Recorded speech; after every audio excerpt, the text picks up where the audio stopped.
ربنا سبحانه وتعالى بيقول لا يكلف الله نفسا الا وسعها. بالظبط. بس وبعد كده قال ايه؟ يعني ان يعني بعد العسر يسر. هو بشرك بحاجتين، اول حاجه اما يقابلك حاجه تحس انها مش وسعك ما انتش قدها، لا لا لا لا، هي اتحطت في طريقك عشان انت قدها، بس وانت بتجرب بتاخد البدايه هتلاقي نفسك قدها.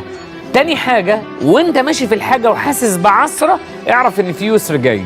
فالفكرة بقى ان انت تعمل خطوة استباقية، لا انا قد الحاجة دي، لان احنا ساعات ارائنا الداخلية اللي بنحطها في حاجة بنعملها جوانا خلاص انت بتقنع عقلك انك غير قادر، مش هتقدر، مش هتعرف، مش هتوصل. تدمير ذاتي. لا لا، ده في ناس ما بتعرفش بيقنع نفسه انه يقدر ويعرف، فبيحاول ويحاول ويحاول فينجح.